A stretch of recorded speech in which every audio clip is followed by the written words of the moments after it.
My sister and I found ourselves transported to the realm of orcs. The orcs are categorized into 4 distinct ranks: S, A, B, and C. The chieftain summoned all the single orcs of the tribe for us to choose from. My sister selected the only A-rank werewolf in the tribe. She bore 5 offspring, yet they were all merely B-rank orcs. The werewolf, enraged, severed their bond. Other males were also unwilling to take her in due to the low rank of her progeny. In contrast, having chosen a B-rank serpent man, I gave birth to 10 exceptional A-rank children. The entire tribe revered me as a goddess, and the serpent man effortlessly ascended to the position of chieftain. Consumed by jealousy, my sister poisoned and murdered my 10 children, then pushed me off a cliff, leading to my demise. Upon reopening my eyes, we returned to the day of mate selection. Without hesitation, my sister chose the serpent man. I realized she too had been reborn. Yet this time, her offspring did not even attain C rank. When I was reborn, my sister had already nestled into the arms of the serpent man. Chieftain, I choose Jin Chung. Upon speaking, she shot me a provocative glance, imbued with an air of certainty. I understood then that she too had been reincarnated. Having spent 2 months in this land, my sister and I had thoroughly grasped the survival rules of the orc realm. Male orcs are categorized from birth into the ranks of S, A, B, and C. The higher the rank, the more noble the mailed. C-rank orcs are the most common, while B-rank orcs are considered precious, and A-rank orcs are deemed rare. As for S-rank, even the elderly chieftain had never encountered one. In this realm, female orcs are fewer than their male counterparts. Although they rely on males for protection, their status is superior. A female's standing is entirely contingent upon her ability to bear offspring. The higher the rank of her children, the greater her status. In my previous life, my sister was determined to become the tribe's foremost female, unhesitatingly selecting the tribe's sole A-rank werewolf. I, fearing pain, acquiesced to her suggestion to choose a serpent man. Though serpents have 2 appendages, they lay eggs, which is far less arduous than childbirth. Heeding her advice, I selected the serpent man Jin Chung. After our union, I soon found myself with child. Not only did I bear 10 offspring, but each one was an A-rank orc. In a tribe that had existed for a century, the total number of A-rank orcs barely surpassed 5. The chieftain promptly declared Jin Chung to be the next chieftain. Meanwhile, my sister, who was also pregnant, gave birth to a B-rank orc. Dissatisfied, she bore 4 more children, all of which were either B-rank or C-rank. Believing the werewolf's genes to be inferior, she attempted to seduce the serpent man in the dead of night. Unbeknownst to her, the serpent man remained steadfastly loyal to me, promptly casting her from his bed and calling upon the entire tribe to attest to his fidelity. Upon learning of this, the werewolf was furious and chose to dissolve his bond with my sister. Consequently, her remaining children were also expelled from the tribe.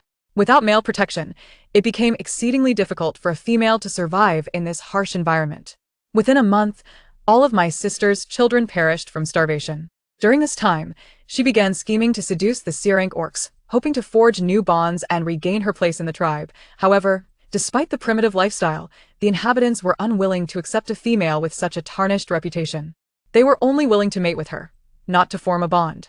As she neared starvation, I, recalling our familial ties, brought her back to my cave. Out of compassion, I offered her meat, yet she was consumed by jealousy over my standing in the tribe.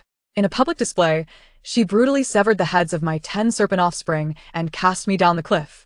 The sensation of falling still lingers within me, a haunting reminder. In comparison to the physical pain, my heart ached even more profoundly. As my sister completed her selection, the chieftain gestured for me to make my choice. I surveyed the remaining orcs and pointed to the werewolf. I wished to choose. Before I could finish my sentence, a resounding slap echoed across my face. "You wretched creature! How dare you attempt to take my male?" The visitor was a female from the Black Tiger tribe, radiating an aggressive aura as she accused me of seducing her male counterpart and demanded an explanation. I was rendered speechless. I had no involvement with the Black Tiger. However, she produced a tuft of fur and cast it to the ground, asserting, "This is yours." Discovered on my bed, my true form was that of a white rabbit, and the fur on the ground was indeed rabbit fur. Yet, even this did not substantiate any illicit liaison with the Black Tiger, as I was not the only rabbit in the tribe. Just as I was about to defend myself, my sister stepped forward, exclaiming, "Sister, no wonder I saw you walking with Brother Black Tiger that night. It turns out you were engaging in such activities. How could you seduce a male with a female partner?" Her declaration sealed my fate. The other beast men, who had been preening before me, immediately recoiled. particularly the werewolf, whose expression darkened with displeasure upon hearing her words. I gazed at my sister in disbelief, only to discern a glint of cunning in her eyes. It suddenly struck me that in my previous life, my sister had once shared a romantic entanglement with this black tiger. It was clear now that this was her trap. I protested my innocence, asserting that I had not been involved with the black tiger, nor was that my fur. If they doubted me, I could transform into a rabbit to prove it. I promptly reverted to my original form, intending to demonstrate that there were no areas on my body where fur had shed. However, I did find a bald patch on my thigh. With both witness and evidence against me, the beastmen erupted into chaos. I was deceived. Previously, when treating the beastmen, I had blushed upon disrobing, believing her to be pure. How could such a shameless female exist, seducing males? Such a beastwoman deserved to be expelled from the tribe. The murmurs grew louder, compelling the chief to intervene. The possessiveness over partners, whether female or male, was exceptionally high within the tribe. They could not tolerate the presence of a female who would entice males. With a sweeping gesture, the chief banished me. As I departed, my sister came to see me off, nestled in the embrace of the serpent man, offering hollow comfort. Sister, being expelled may not be entirely negative. There are powerful beastmen outside. Perhaps you will encounter your true soulmate. Her words were utterly disingenuous. Outside, many formidable beastmen indeed roamed.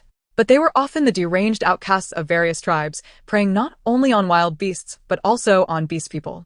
For a female like me, leaving the safety of the tribe was tantamount to a death sentence. In my previous life, I had rescued my sister from peril on several occasions. It was disheartening to realize she bore no gratitude. Reborn, she not only usurped my husband but also sought to expel me from the tribe. I let out a cold laugh, taking her words as a token of good fortune. However, I advised her to focus on her own affairs. Jin Cheng, the serpent man, was robust, and she ought to nourish herself well to satisfy him. Jin Cheng, as my sister aptly noted, was indulgently lustful. He showed little enthusiasm for hunting, preferring instead the pleasures of the bed. Engaging in such activities 2 or 3 times a day was mere enjoyment, but once every 2 or 3 days became a form of torment for a female. Moreover, Jin Cheng was particularly violent in these matters, utterly devoid of gentleness. He loved to play the benevolent figure while being suspicious. Should I fail to meet his needs, he would seek out other solitary females.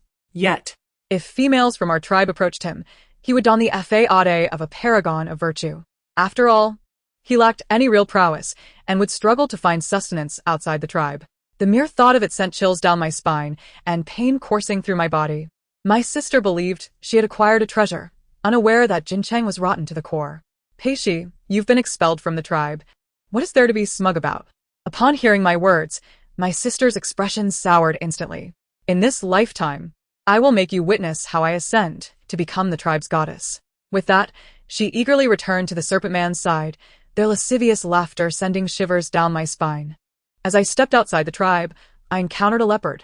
Upon seeing me, he immediately lunged, eyes brimming with desire and malice. I understood that solitary beastmen relished in toying with females, and those who resisted often met a grim fate. My instinct for survival compelled me to flee. In my frantic escape, I stumbled upon a cave. With no other options, I dashed inside. Remarkably, the leopard halted at the entrance, paced back and forth a few times, and upon realizing I wouldn't emerge, cursed before departing. Soon, I understood why the leopard had vacated. As I ventured further into the cave, a resounding roar startled me into stillness. Looking up, I beheld a strikingly handsome white lion before me, his gaping maw wide enough to swallow my head whole. I bolted once more, but after a few strides, something felt amiss. The white lion merely roared, making no effort to rise, as if his sole purpose was to intimidate me. It wasn't until I caught a whiff of a foul odor and glimpsed the rotting flesh on his leg that I realized he was injured. Steadying myself, I spoke. Hello. Are you hurt? I can help. May I stay? The white lion seemed to comprehend my words, sizing me up before extending both hind legs. His wounds were grave, teeming with writhing white maggots. I fought against my nausea to cleanse the wounds. From my bag, I retrieved medicinal powder. Prior to my arrival, I had studied traditional medicine. After arriving, I employed the skill as a shaman, treating many beastmen. Yet, in that moment, not a single soul had spoken on my behalf. The thought chilled me to the core. Once I had tended to the white lioness injuries, the murderous intent that had once surrounded him dissipated. He leaned in, rubbing against my clothes in gratitude. Just then, I heard his stomach rumble. Likely, he had been unable to eat due to his injury. I'll go find food. Please wait for me. As I turned to leave, he hooked me back with his paw, his large tongue licking me briefly. I understood this was his way of marking me. With his scent upon me, I would be less likely to attract other predators. I recalled the fleeing leopard and surmised that the white lion was of substantial caliber, thus wielding significant threat. Once outside the cave, I dared not stray far, foraging for wild fruits nearby. By the time I returned, night had fallen. I produced fire-starting materials from my pocket and ignited a fire. The white lion's eyes brightened, and he edged closer to the flames. I settled in the cave. During the day, I changed his dressings and sought water and food. At night, he served as my blanket and quilt, and we slumbered together. Thus, we lived for nearly half a month. Upon returning one day, I was astounded by the sight before me. A man lay there, with white hair and golden eyes. Upon seeing me, his lion ears twitched atop his head. "You're back." His voice was enchanting. My heart raced. "You are the white lion?" He nodded. "My name is Bai Heng." I replied with a smile. "Hello. I am Peishi." Under my care, Bai Heng had regained the ability to walk, albeit still unable to engage in vigorous movement. Nevertheless, on our first joint hunting expedition, he demonstrated what true ferocity entailed. In under a minute, he had pierced the neck of a wild boar. That night, I finally savored the long-forgotten taste of meat. As the marbled pork sizzled over the fire, emitting an enticing aroma, I gleefully devoured it, oil coating my mouth, and inquired of Bai Heng, "You're so formidable. Are you an A-grade beastman?" Bai Heng's eyes darkened. "No, I do not possess a rank." I was taken aback. In this world, male beastmen were graded. How could he not be? Observing his strength, even the werewolves in our tribe were no match for him. Bai Heng shook his head, reiterating that he simply lacked a grade. For this reason, he was regarded as a monster by the people of the tribe and was cast out from a young age. This event evoked bittersweet memories for Bai Heng, and as he spoke, a profound sadness lingered in his eyes. Having left the tribe at such a tender age, he found himself devoid of kin and companionship. He bore an unimaginable amount of suffering before becoming so formidable. I gently stroked his head, reassuring him, "It's all right. You have me now, and from this moment forward, we shall be friends." Bai Heng's cheeks flushed with a sudden warmth. A month later, Bai Heng had fully regained his health. Winter was approaching, and in order to endure it comfortably, Bai Heng and I ventured out early each day and returned late. He hunted while I foraged for wild fruits and medicinal herbs, and we amassed bountiful harvests. Just as I believed life would continue on in this tranquil manner, Bai Heng entered his mating season. One day, I awoke later than usual, and as I opened my eyes, I felt the heat radiating from Bai Heng's body. With his eyes glazed and breathing heavily, he urged me to stay within the cave for the next few days, explaining that he had matters to attend to. However, just a few steps away, his legs buckled, and he collapsed to the ground. In that moment, I noticed his prominent arousal, and the realization dawned upon me.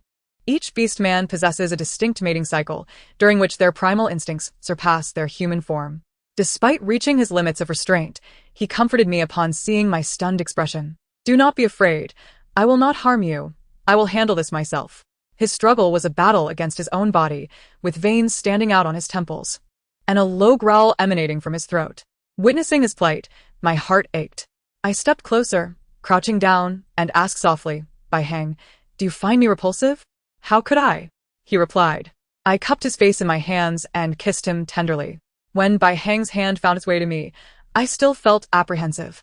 In my previous life, Jin Chung had left me with a rather unpleasant experience in this regard. His demeanor was always rough, leaving me devoid of any pleasure, and instead, I felt as though I was enduring torture. Bai Heng was infinitely stronger than Jin Chung, and I braced myself for a similar experience. Yet to my surprise, I felt no pain at all. Bai Heng was as gentle as his fur, and his touch felt as if I were enveloped in clouds. I lost track of time, and when I finally regained awareness of the outside world, I realized the snow had begun to fall. With Bai Heng by my side, I experienced a winter filled with warmth. He made the cave cozy and warm, foraging for firewood whenever necessary. At night, he would wrap me in his soft fur. After that incident, he seemed to become more exuberant. A mere glance would lead to me being pinned to the bed. Fortunately, his skills were commendable, and I found no aversion to our union. Engaging in such indulgence without any form of contraception, It wasn't long before I realized that my body had undergone a transformation. I took my pulse, and sure enough, I was pregnant. When I shared this news with Bai Heng, his eyes widened in astonishment. A few moments later, his ears and tail began to twitch with excitement. Really? Is it true? His rough hand caressed my abdomen. Have you truly conceived, my little lion? He lifted me high into the air, and laughter erupted between us. Upon learning of my pregnancy, Bai Heng showered me with affection, never leaving my side and insisting on doing everything for me. Nestled in his warm embrace, I couldn't help but reminisce about the past. Jin Chung, the serpent man, was a cold-blooded creature who provided me with no warmth during winter and went into hibernation. While other males ensured their females had ample food, I had to scavenge for sustenance amid the relentless snow. Thankfully, I possess some medical knowledge, allowing me to receive scraps from the beast men when I treated them. Nevertheless, after giving birth to 10 serpent offspring, even that little food became insufficient.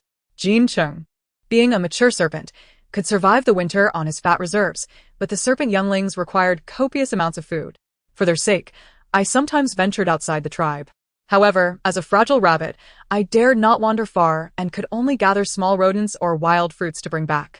Fortunately, my 10 little serpent offspring were exceptionally well-behaved and responsible, never initiating fights or causing trouble, and often assisting me with chores. Thinking of those adorable little creatures brought tears to my eyes. I felt I had failed in my duty as a mother, unable to protect them. As I was lost in sorrow, a warm chest pressed against me. Bai Heng held me tightly, asking, "Pei Shi, why do you seem unhappy?" "I'm not unhappy." I wiped the tears from the corners of my eyes. "I just miss home a little." Bai Heng's voice was low and rumbling. "Isn't it good to be with me?" "No, it's not that," I reassured him as I stroked his head. "Being with you is truly wonderful." Noticing the impact of my words on him, I hastily shifted the subject to divert his attention. I had thought I would never see my sister again, but unexpectedly, that very night, she arrived at my cave. Bai Heng had heard the sound of something being stolen, and, upon investigating, I heard a familiar voice. When I stepped outside, I saw my sister kneeling on the ground, trembling with her large belly. "Lord White Lion, please do not kill me." Seeing her in such a pitiful state, I couldn't help but chuckle. She looked up, frowning. "Pei Shi, how are you here?" Bai Heng then inquired, "Do you two know each other?" I shook my head. "No, we do not." Bai Heng's expression darkened with intent. My sister, frightened by his sharp claws, screamed, "Sister, please don't let him kill me. I came out specifically to save you." Her call of sister successfully saved her life. Bai Heng retracted his claws and asked if there was some misunderstanding. With a sigh, I approached my sister. "What brings you to find me?" A smile of appeasement graced her face. "I begged the chieftain for leniency, and he agreed to let you return to the tribe." Seeing my lack of reaction, she continued, "It's true, sister. Our tribe has come into conflict with another, and war is imminent. This place will soon become a battlefield. You two do not belong to either tribe and could easily become collateral damage." After hearing my sister's words, I recalled that there had indeed been a war in my previous life. Beast men are known for their straightforward nature, possessing an overwhelming possessiveness towards both females and territory, making conflicts over land quite common. However, that war had ultimately concluded due to the hatching of my 10 serpent offspring. After all, A-level beast men possess extraordinary combat capabilities. And my sudden delivery of 10 offspring had intimidated the Ula tribe into submission, leading to a merger of the two tribes.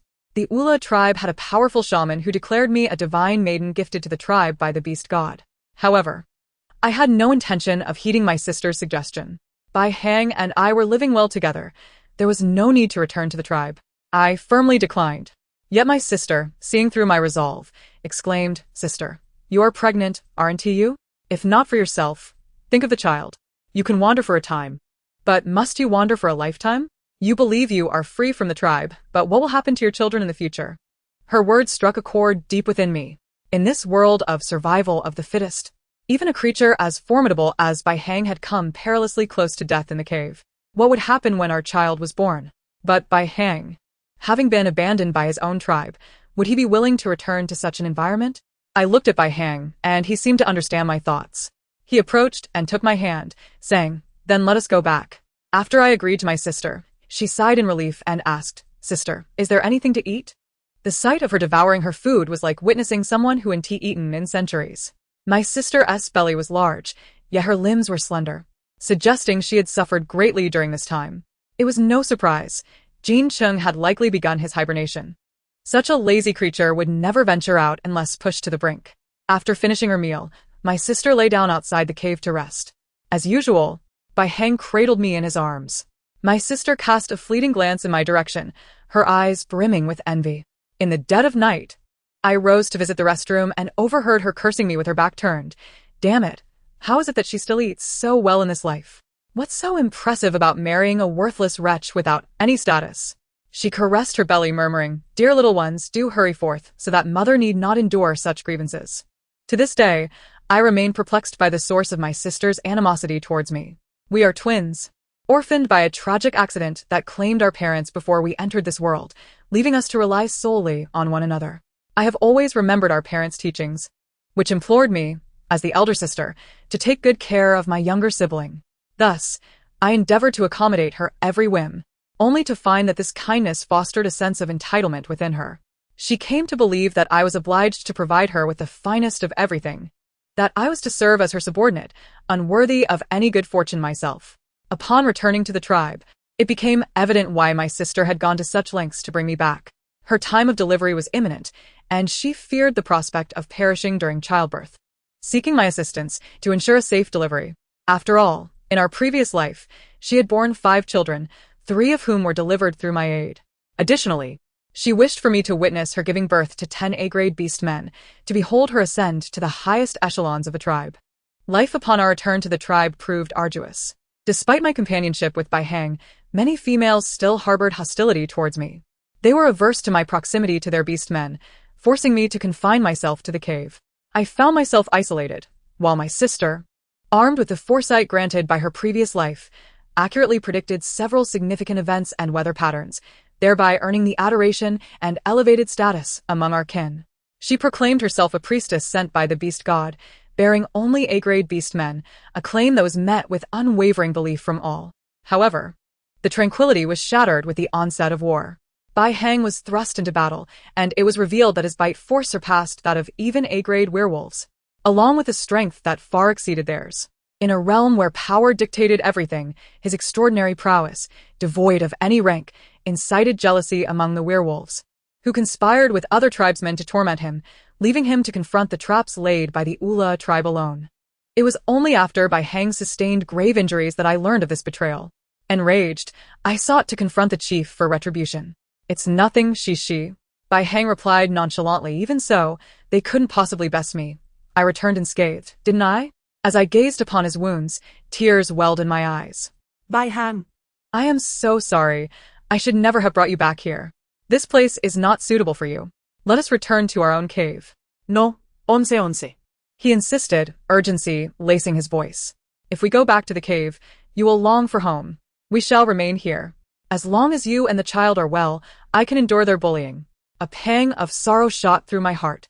I recalled the words I had spoken in the cave that day. It became clear that he had taken every word to heart. I had expressed my longing for home, and he mistook it for a desire for the tribe. Shaking my head, I declared, "You are my family now.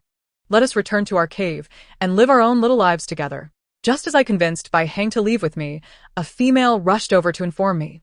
"Hey she, you must hurry to see your sister. She is about to give birth." Upon reaching the entrance of my sister's cave, I was greeted by the sound of anguished cries. Inside, I was met with a pool of blood, reminiscent of the scene from her first difficult delivery in our previous life. Back then, her struggle had stemmed from the sheer size of the werewolf offspring, causing the baby's head to become lodged in the birth canal. Yet, the serpent's eggs should be small and should emerge with relative ease. I soon discovered the answer. After assisting my sister in delivering 10 eggs, I found that there were still more. Just as I prepared to extract them, my sister suddenly began to convulse. "Oh no! She's having a seizure," I shouted, though few understood what epilepsy entailed. Under my frantic cries, they eventually brought stones to place in my sister's mouth to prevent her from biting her tongue. Seizing the opportunity, I extracted the remaining eggs.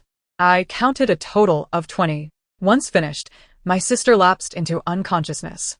I administered a medicinal broth, informing Jin Chung that if she could endure through the night, she would survive. Otherwise, we would be resigned to fate. Having conveyed this, Jin Chung grasped my hand, imploring me to stay and care for her. Despite knowing his lazy and selfish nature, I was astonished that he was unwilling to watch over her for a single night when lives were at stake. I retorted, "This is your female, not mine. I will not bear responsibility for her. Given all that my sister had done to me, my willingness to save her was already an act of great mercy." Emerging from my sister's cave, I felt an overwhelming wave of exhaustion. Looking up, I spotted Bai Hang standing there. My heart ached for him as I asked, "Why are you here?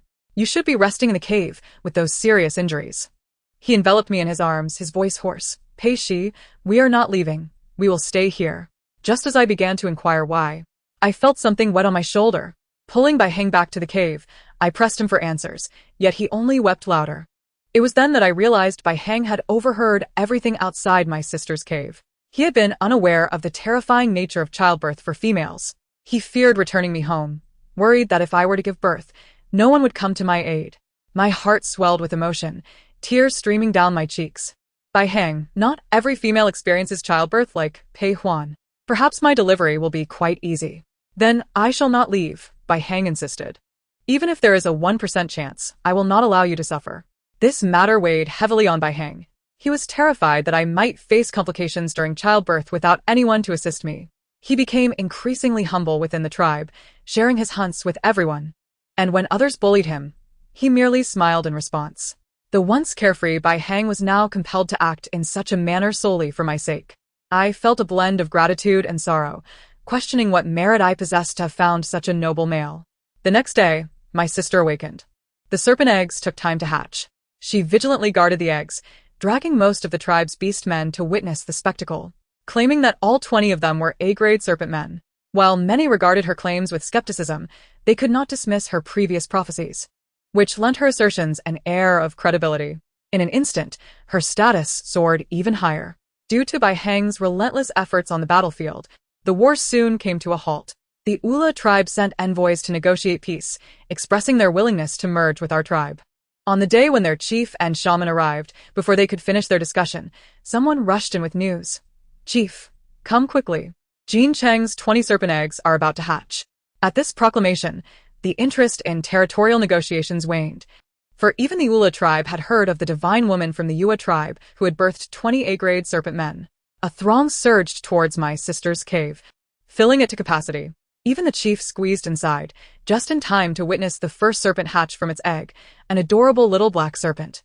As it emerged, my sister delicately cradled it, presenting it to the chief for assessment. "Chief, please look. Is it an A-grade serpent?" The chief cast a glance, pondered momentarily, and ultimately declared, "It is not A-grade, it is C-grade." My sister's smile froze upon her face, and fury ignited within her. "How is this possible? Chief, are you certain? Please look again." The chief, having lived for 60 years, was adept at determining rank, whether by sight or even by scent. He cast a glance, acknowledging her presence. It was indeed a C-grade. There could be no mistake. The sister was momentarily taken aback. The crowd immediately began to murmur. What was happening? Wasn't it said that they were all A-grade? 20 seemed overly extravagant. In our tribe, after all these years, we have only had one A-grade werewolf. It seemed reasonable to assume there would be some C-grades among them. Perhaps the rest were A-grade. Such remarks provided her with some solace. She placed her hands on her hips, asserting, "This is merely the first egg. I have a premonition that at least 10 of the 20 will be exceptional." No sooner had she spoken than the remaining 3 eggs cracked open. As she surveyed the scene, they were all C-grade. The sister remained unfazed, believing that the strongest would emerge last. With a resounding crack, 5 more eggs hatched, revealing 1 B-grade among them. This bolstered her confidence. "I told you, the best comes last." Yet at that moment, disbelief washed over the crowd. Their expressions shifted. They were no longer anticipating high-ranking orcs, but rather preparing to witness a farce. By the time all 20 eggs had hatched, not a single A-grade orc had appeared, save for 1 B-grade and 10 C-grades, with a few that lacked any discernible rank. The chief merely glanced at them and declared that these few would not survive long. The sister was devastated. How could this be? Where was her A-grade serpent? Someone must have tampered with her eggs. A bystander, unable to contain themselves, retorted, "How could anyone tamper with them? Jean Cheng is merely a B-grade serpent. How could he father an A-grade? Do you truly think of yourself as a goddess?" Since assuming the mantle of goddess, the sister had become intolerably arrogant within the tribe. Long before this, many had grown weary of her. With one voice, they united in mockery, deriding her for dreaming grandiose dreams and clutching serpent eggs as if they were golden treasures. Just then, the sister turned her gaze toward me, who had been silent in the crowd. She approached and seized my arm. "It's you," she exclaimed, her eyes ablaze with fury. "You have swapped my eggs. This is all you're doing. You cannot bear to see me succeed. Return my eggs." I shook off her grasp and replied coldly, "Pei Huan, cease your madness. You previously accused me of infidelity, and now you accuse me of stealing your children. Let me tell you, I was not the only one present at your birthing. Many witnessed it, and they can attest that I did not steal your child." Perhaps her attitude had become too haughty. Perhaps during this time, everyone had benefited from Bai Hang's generosity. The females who assisted with the birth stepped forward. Indeed, we all saw it. Pei Shi did nothing wrong. Besides, why would she steal your eggs when she herself is with child? Their words further incensed the sister. Why were they siding with her now? To hell with you, Pei Shi, she shouted, charging at me. I could not evade her in time and was knocked to the ground. Bai Hang immediately lost his temper, transforming into a white lion and pinning her down. With a fierce roar, he opened his jaws, ready to devour the sister. Yet before he could strike, someone shouted from behind, "Bai Hang, quickly take your female back to the cave. She is about to give birth." In the next moment, I found myself enveloped in a warm embrace. Bai Hang hurriedly carried me back to the cave. Throughout the birthing process, he held my hand, his brow furrowed. He continuously reassured me not to fear, though I could feel his hand trembling more than mine. Fortunately, everything proceeded smoothly. In less than 2 hours, I successfully delivered 2 beautiful white lion cubs. These little white lions are truly magnificent and strong, one of the assisting females remarked. "Pick them up and clean them. They are so lively. Perhaps one of them is an A-grade orc. Let the chief have a look." "No need," I instinctively interjected. I had previously made an agreement with Bai Hang that as long as the children were healthy, we did not care about their rank. After all, Bai Hang had been exiled from his tribe due to this very issue. I feared he might carry psychological scars. However, before I could stop them, the chief and the Ula tribe's priest entered. The chief took the little white lion in his hands, scrutinizing it and frowning. This little white lion is so vigorous, yet it lacks any rank. I glanced at Bai Hang. His expression was inscrutable, but I discerned a hint of fear. I grasped his hand, offering comfort. "It is all right." To my surprise, as soon as I spoke, the Ula tribe's priest exclaimed, "Can't you see? This is clearly an S-grade orc." "What? S-grade? Is it the S-grade I know?" My heavens, I sensed these little white lions were unlike ordinary orc children. I had just delivered an S-grade orc. Our tribe actually has S-grade orcs, and 2 of them. The crowd erupted in jubilant cheers. Bai Hang and I exchanged incredulous glances, never anticipating such an outcome. Soon, the news swept through the entire tribe, and the sister forced her way through the throng. Upon seeing the 2 exquisite little white lions, dubbed S-grade, she immediately went into a frenzy. "This cannot be real," she shrieked. "Pei Shi, how could you possibly give birth to S-grade orcs? He clearly has no rank. Have you been unfaithful again?" At her accusation, the crowd's excitement gradually subsided, and they finally realized that Bai Hang was indeed an unranked orc. Their gazes toward me turned once more with disdain. Before the wave of reproach could rise again, the Ula priest stepped forward. "Bai Hang has no rank?" he bellowed. "Impossible. He is undoubtedly an S-grade white lion." With that declaration, the crowd erupted in commotion. The Ula priest informed everyone that their prior defeat was due to witnessing Bai Hang's capabilities as an S-grade orc during that trap. With such an orc in the tribe, they could not hope to prevail. Only then did they understand that ordinary orcs rarely encountered S-grade orcs, and even the chief had never seen one. Thus, he could not discern Bai Hang's true worth. Bai Hang had never imagined that his years of self-doubt stemmed from the ignorance of others. After articulating this, the Ula priest scrutinized me closely. He then proclaimed, "This female possesses an extraordinary fate. If I am not mistaken, she is the reincarnation of a goddess." This revelation was even more explosive than the announcement of Bai Hang's S-grade status. The crowd fell silent for a few seconds before swiftly kneeling in reverence. It is truly the goddess. The goddess. The goddess. The same scene from my previous life unfolded once again. However, in the past, people had been skeptical of my divinity. Now, bolstered by the presence of 3 S-grade orcs by my side, their faith was unwavering. The sister could not accept this reality and frantically accused those around her of being blind to the truth, insisting that she was the true goddess. Have you forgotten her infidelities? How could a goddess possess such character? At her reminder, the crowd recalled how I had been exiled from the tribe. I stood tall, fixing my gaze on her. Pei Huan, even now you still wish to slander me. I turned to the black tiger in the crowd. Hey Hua, will you not finally speak the truth? The black tiger, desperate to remain in the tribe, finally confessed under Bai Hang's pressure, admitting that he had been incited by the sister to slander me. He had stolen a lock of my hair and agreed to play the part for her, in exchange for her promise to sleep with him. Thus, the truth was revealed. It was not I who had been unfaithful, but the sister. The serpent's possessiveness turned her face pale. Pei Huan, how dare you betray me? The sister had long been acquainted with Jin Cheng's ruthless methods. Terrified, her legs went weak. No, Jin Cheng, don't listen to their lies. How could I betray you? Please don't. As she spoke, Jin Cheng transformed, seizing her by the neck in his jaws and swiftly vanishing. Days later, someone spotted the sister outside the tribe, barely recognizable, her face ravaged. Only the clothing on her body confirmed her identity. The news of Jin Cheng having killed his female spread throughout the tribe. Unable to withstand the pressure, the chief expelled him. Children represent hope. Even after the sisters and Jin Cheng's actions, the tribe still accepted the serpent offspring. The females gathered all the young ones to care for them, while the male orcs, under Bai Hang's leadership, began to expand their territory. Day after day, year after year. In the new spring, Bai Hang was elevated to the position of tribal chief. I have once again ascended to the status of the chief's wife. The two of us, the little white lions, continued to grow ever stronger. The end.